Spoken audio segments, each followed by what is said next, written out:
Ayer, como todos sabéis, hablamos sobre nuestra evolución y hoy empezamos a hablar de nuestro presente, de qué es lo que hacemos, de la investigación puntera que estamos desarrollando ahora mismo en el Instituto, tanto en los grupos de investigación como en las unidades técnicas. Y como sabéis, en el caso de esta casa tienen bastante peso en lo que es nuestro cómputo global de actividades. La primera persona que va a hablar es Javier Sánchez Montero. Él es doctor en Química Industrial, ¿no? Ingeniería Química. Y bueno, su grupo de investigación es el de modelado y durabilidad de estructuras. Él trabaja dentro del Departamento de Seguridad y Durabilidad. Entonces, bueno, sin más va a empezar con su presentación sobre su grupo de investigación y espero que sea interesante para todos. Gracias. Muchas gracias. Buenos días a todos. Voy a dar unas breves pinceladas sobre el grupo de modelado y durabilidad de estructuras. Y bueno, el índice de la presentación va a ser muy sencillo, mencionar la gente que está involucrada en este grupo. Voy a mencionar a modo de ejemplo cuatro proyectos en los que estamos trabajando y luego ya prácticamente voy a pasar a casos prácticos, que suele ser lo más ilustrativo. Actualmente estamos 8 integrantes en este grupo, es un grupo bastante pequeño, 2 personas somos funcionarios, el resto de los componentes están contratados y de forma también temporal han pasado más de 14 estudiantes. Aquí he mencionado algunos de los estudiantes extranjeros y de las universidades españolas, y también actualmente estamos recibiendo estudiantes de módulos de FP en formación. Creo que es importante, sin la gente, evidentemente en el grupo no funciona, porque prácticamente trabajar 1 o 2 personas sería muy bajo rendimiento, vaya. Los objetivos que nos pidieron cuando el CSI empezó a implementar el tema de grupos dentro de la estructura, pues nos pidieron unos objetivos que son los que aparecen en la página web, y que básicamente, aquí los podéis más o menos leer, y están todos los objetivos en torno al tema de modelado y durabilidad. Es decir, todo nuestro trabajo ronda en torno al hormigón, al acero, a la corrosión, a la durabilidad del hormigón, a la durabilidad del acero, y aparte de la experimental, es decir, aparte de realizar experimentos, consideramos que es importante también plantear un modelo que permita explicar ese fenómeno. No el modelado en sí, sino el modelo que hay detrás, ¿no? Entonces, bueno, aquí veis, por ejemplo, que estamos trabajando en temas de deterioro, cambio de propiedades mecánicas cuando los materiales están en un medio. Eso es bastante importante porque se conoce bastante bien el comportamiento de los materiales de forma cuasi ideal, pero los materiales van envejeciendo con el tiempo. Incluso estando en ambientes que consideramos inertes, muchas veces esos materiales van envejeciendo y sus propiedades van cambiando. Se pueden ir fragilizando, haciéndose más frágiles, o puede ir endureciendo, modificándose sus fases, y pueden irse endureciendo. Es decir, hay muchas variables, ¿no?, en torno al comportamiento de los materiales una vez ya conformados. Realizamos cálculos a diferentes escalas, desde escala atómica hasta escala macroscópica, empleando modelos de elementos finitos, y como os comento, en los casos prácticos voy a mostrar unos cuantos ejemplos. Y realizamos caracterización tanto de la parte del hormigón como de la parte del acero, como he comentado antes. A continuación voy a mostrar a modo de ejemplo 4 proyectos que han estado activos o acaban de finalizar. Este primer proyecto versa en torno al tema de la corrosión bajo tensión, que es un fallo relativamente importante en los aceros de alta resistencia que se encuentran en estructuras. Se puede generar una fisura cuando estos aceros se encuentran bajo tensión en un medio agresivo. Se puede generar una fisura que puede llevar al colapso de esa parte de la estructura, de ese componente o de un tendón, por ejemplo. Actualmente también estamos involucrados en otro proyecto que versa sobre el empleo de aceros inoxidables en construcción. Como sabéis, uno de los principales problemas de las estructuras es precisamente el acero, con lo cual proponemos que mejorando el acero se puede incrementar de forma sustancial la durabilidad de las estructuras. En este proyecto vamos de la mano de Acerinos y es un proyecto en el que está integrado por muchas más compañías. De la parte del hormigón tenemos actualmente en desarrollo 2 proyectos, uno de ellos basado en el desarrollo o en la caracterización de hormigones fotocatalíticos. Este proyecto está liderado por Esperanza Menéndez y el coordinador principal es la empresa INAEL y el resto de los socios son Trenza Metal, Geosilex, el propio instituto, el grupo de fotocatálisis y espectroscopía para aplicaciones medioambientales de la Universidad de Las Palmas de Gran Canaria y el Centro de Investigación en Materiales CIMDATIC de la Universidad Politécnica de Madrid. Y el cuarto proyecto que quería mencionar a modo de ejemplo es el CEMESMER, que versa sobre es una nueva generación de cementos destinados para la estabilización y solidificación de mercurio en aguas, suelos y residuos industriales. Este proyecto está liderado por FCC y en concreto por Cementos por la Valderribas, y participan FCC Ámbito, FCC Construcción y el Centro Tecnológico Nacional de Descontaminación del Mercurio, aparte del propio grupo del Instituto Eduardo Torroja. Creo que lo más ilustrativo es pasar a los ejemplos y antes comentaros la necesidad o la visión que tenemos desde el grupo, que es imprescindible tener una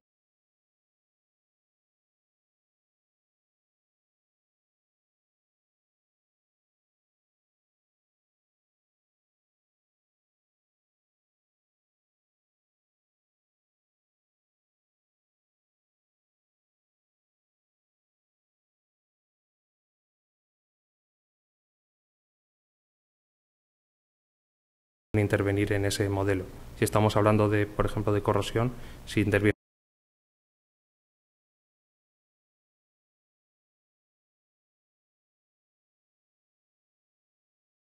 un loop, una circulación entre los resultados experimentales con el modelo que se va proponiendo. De esa forma permiten comprobar las hipótesis realizadas en el propio modelo a través de su comprobación o validación en los propios resultados experimentales. En este sentido, desde el punto de vista experimental,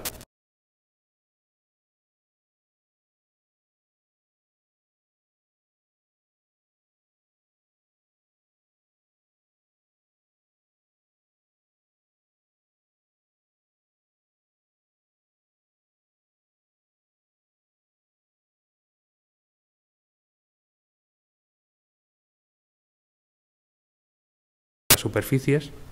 Si a esto le añadimos una celda electroquímica, nos permite ver la evolución de la superficie de un acero en contacto con una disolución que puede simular las condiciones en las que se encuentra ese acero, por ejemplo, en el hormigón, y ver cómo va variando la topografía de esa superficie con el tiempo, cómo se van generando estas picaduras, en qué fase se genera y con qué velocidad. Esto nos permite ir analizando la rugosidad. De forma indirecta obtenemos una velocidad de corrosión y aquí se observa claramente como si representamos la pérdida de material frente al tiempo. Existe un primer periodo donde el acero está más o menos pasivo, o un periodo de iniciación, que lo vais a oír mucho en estas presentaciones, y a partir de aquí se comienza la corrosión de una forma exponencial. Este modelo se ajusta muy bien a un modelo que ya había propuesto Galvele en los años 90 de crecimiento de una picadura, que tiene al final una forma exponencial, ¿no? También en estos, como comento, con este setup, con este equipo, se puede también ver cómo se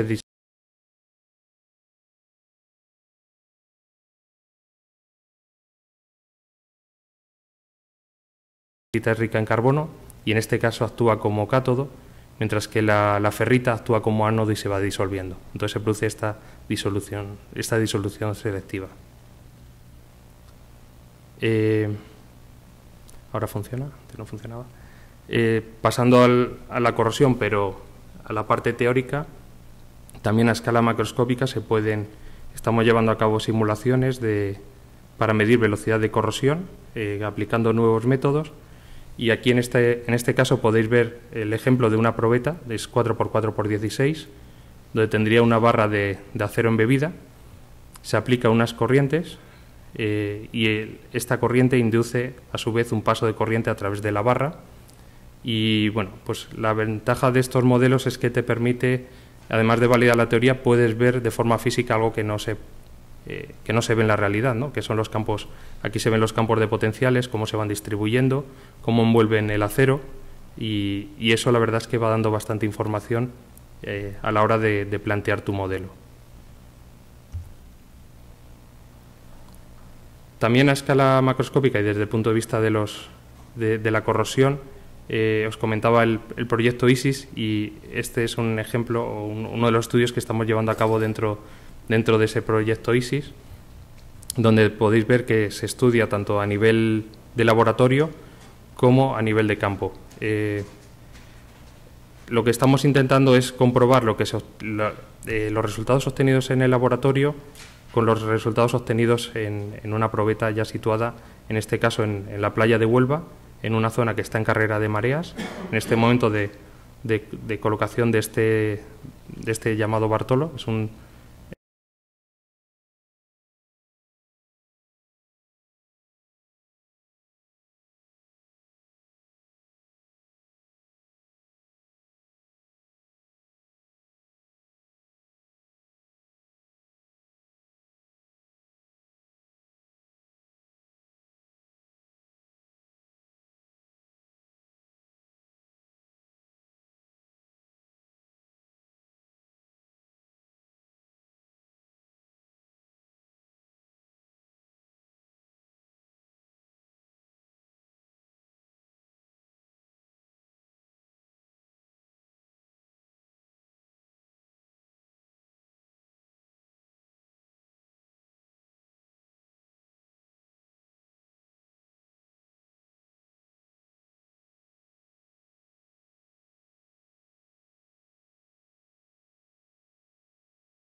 después de romperla al aire, en la cual se ha generado una fisura a partir de una entalla mecánica. Habíamos generado un defecto mecánico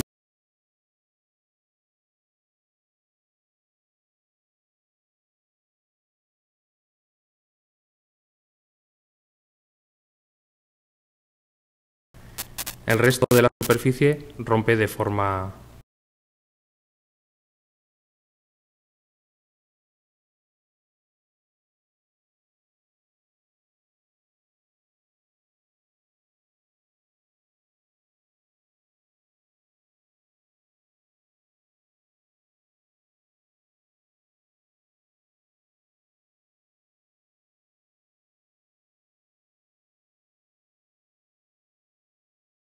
por hidrógeno. Se genera estas facetas de clivaje, que es una superficie de rotura muy plana, que de hecho reduce la tenacidad de estos materiales, y ahora pasaré a comentarlo.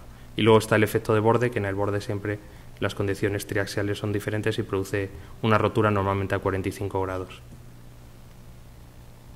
Entonces, desde el punto de vista también de la fragilización por hidrógeno, hemos realizado ensayos con probetas en el laboratorio, las cuales se han sometido a una carga mecánica, y durante este ensayo de tracción lenta se introducía hidrógeno a un potencial catódico. Por descarga catódica se va introduciendo hidrógeno dentro del material.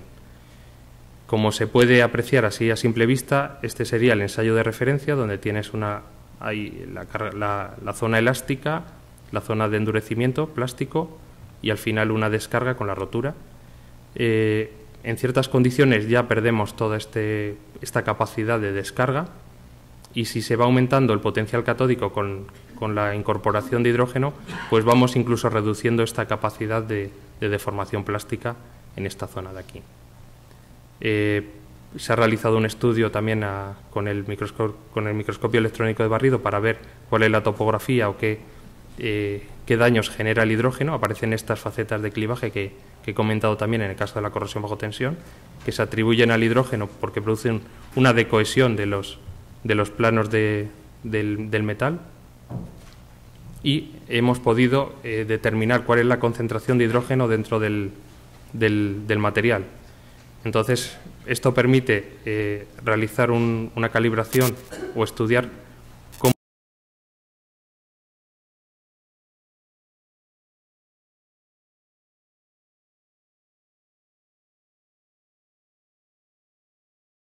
de forma complementaria para plantear un modelo de cómo funciona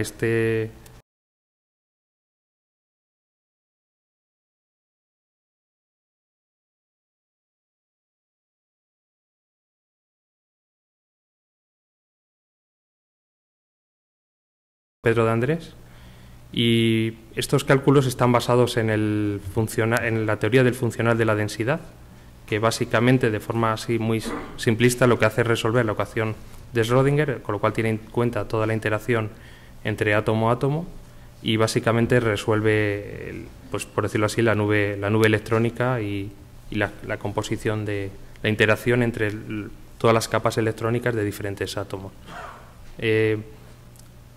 Estos cálculos son muy útiles para predecir, por ejemplo, estructuras estables, y también permiten predecir cuál es el comportamiento mecánico de un componente o de un material, ya que es posible hacer o obtener las constantes elásticas de los materiales. ¿Vale?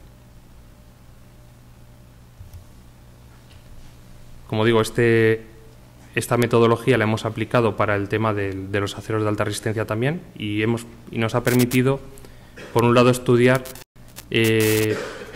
cuál es el comportamiento del hidrógeno dentro de la red de hierro. Es decir, una vez que el hidrógeno, que lo hemos descargado sobre la superficie, entra dentro del acero, podemos ver cuál es el camino de difusión de este hidrógeno, y además qué efectos tiene este hidrógeno sobre el resto de los átomos de hierro que tiene alrededor. Cuáles son las tensiones que genera, las deformaciones, cuáles son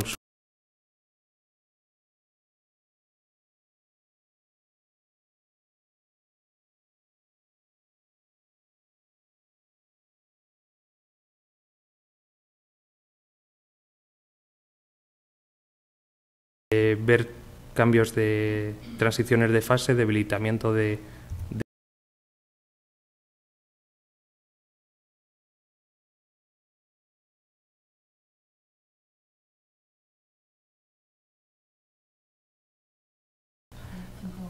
sí. Por ejemplo, aquí muestro el camino de difusión del hidrógeno dentro también de una red de hierro. Como digo, ahora estamos implementando los resultados que hemos obtenido a escala atómica dentro de un modelo de elementos finitos. Los modelos de elementos finitos vamos a tratar de reproducir cuál es la propagación de la fisura cuando un material está dentro de un ambiente agresivo, teniendo en cuenta precisamente toda la concentración de hidrógeno y cuál es el debilitamiento de los enlaces de hierro-hierro dentro de este material. Esto nos permite dar un salto y, por ejemplo, realizar simulaciones de componentes o de un alambre, ¿no?, dentro de un medio agresivo. Y quedan dos.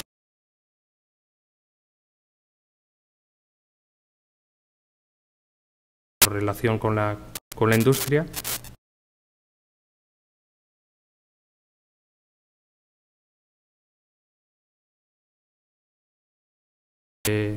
La pared de la presa tenía una fisura y se inyectaron alrededor de 300 barras de acero, son barras de Dividat, que tienen en torno a 7,5 metros de longitud.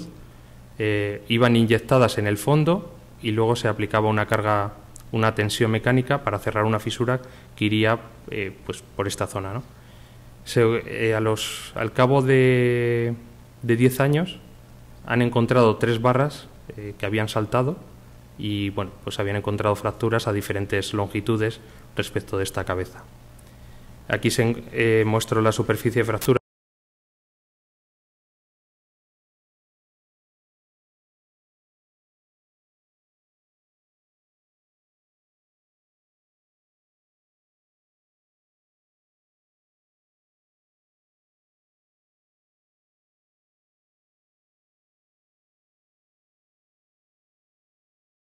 Que como vais a ver que va a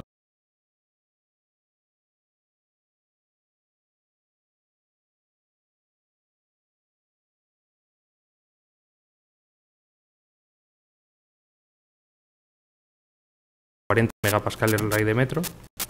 ¿Y qué significa la tenacidad de fractura de 40 megapascales el raíz de metro? Pues sí que si este componente, al tener un defecto, debería romper siguiendo esta curva, cuando tenemos una fisura y la tenacidad de este material es muy baja, encontramos que esta curva nos va a predecir la nueva condición de rotura.